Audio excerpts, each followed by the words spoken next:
1 Samuel 20. And David fled from Naioth in Ramah, and came and said before Jonathan, What have I done? What is mine iniquity? And what is my sin before thy father, that he seeketh my life? And he said unto him, God forbid, thou shalt not die. Behold, my father will do nothing either great or small, but that he will show it me. And why should my father hide this thing from me? It is not so. And David sware moreover, and said, Thy father certainly knoweth that I have found grace in thine eyes. And he saith, Let not Jonathan know this, lest he be grieved. But truly, as the Lord liveth, and as thy soul liveth, there is but a step between me and death. Then said Jonathan unto David, Whatsoever thy soul desireth, I will even do it for thee. And David said unto Jonathan, Behold, tomorrow is the new moon, and I should not fail to sit with the king at meat. But let me go, that I may hide myself in the field unto the third day at even. If thy father at all miss me, then say, David earnestly asked leave of me, that he might run to Bethlehem his city, for there is a yearly sacrifice there for all the family.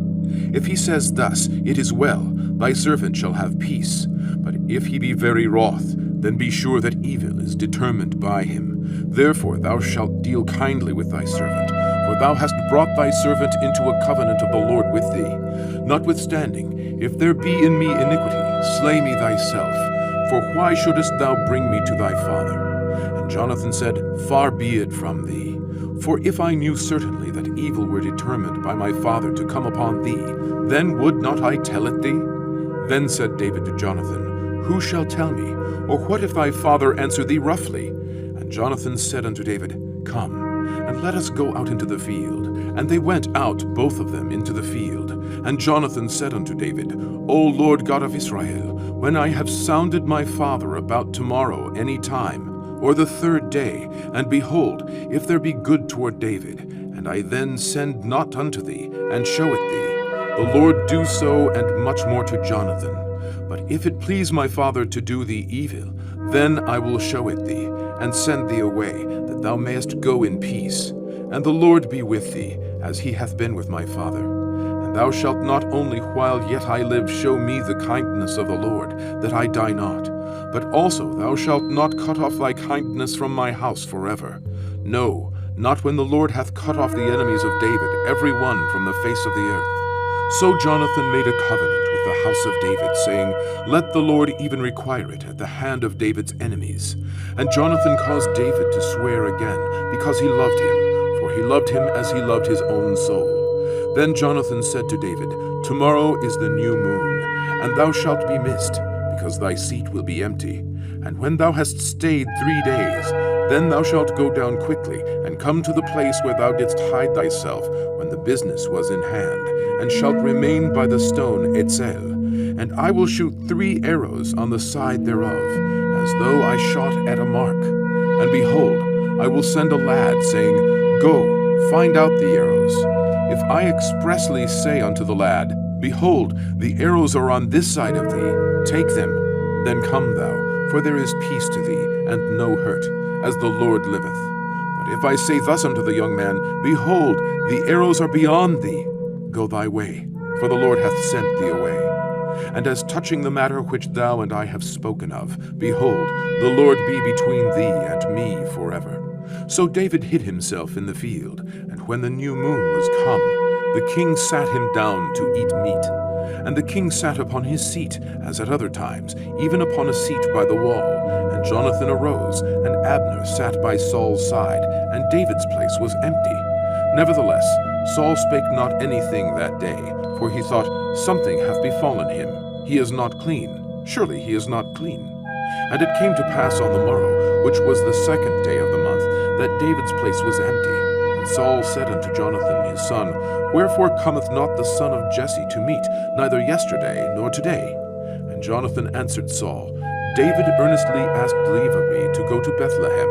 And he said, Let me go, I pray thee, for our family hath a sacrifice in the city, and my brother, he hath commanded me to be there. And now, if I have found favor in thine eyes, let me get away, I pray thee, and see my brethren. Therefore he cometh not unto the king's table.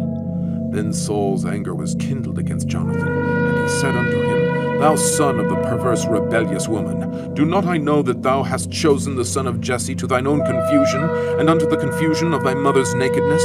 For as long as the son of Jesse liveth upon the ground, thou shalt not be established, nor thy kingdom. Wherefore now send and fetch him unto me, for he shall surely die. And Jonathan answered Saul his father, and said unto him, Wherefore shall he be slain? What hath he done? And Saul cast a javelin at him to smite him, whereby Jonathan knew that it was determined of his father to slay David. So Jonathan arose from the table in fierce anger, and did eat no meat the 2nd day of the month, for he was grieved for David, because his father had done him shame. And it came to pass in the morning that Jonathan went out into the field at the time appointed with David, and a little lad with him. And he said unto his lad, Run, find out now the arrows which I shoot. And as the lad ran, he shot an arrow beyond him. And when the lad was come to the place of the arrow which Jonathan had shot, Jonathan cried after the lad, and said, Is not the arrow beyond thee? And Jonathan cried after the lad, Make speed, haste, stay not. And Jonathan's lad gathered up the arrows, and came to his master. But the lad knew not anything, only Jonathan and David knew the matter. And Jonathan gave his artillery unto his lad, and said unto him, Go carry them to the city. And as soon as the lad was gone, David arose out of a place toward the south, and fell on his face to the ground, and bowed himself 3 times. And they kissed one another, and wept with one another, until David exceeded. And Jonathan said to David, Go in peace, forasmuch as we have sworn both of us in the name of the Lord, saying, The Lord be between me and thee, and between my seed and thy seed forever. And he arose and departed, and Jonathan went into the city.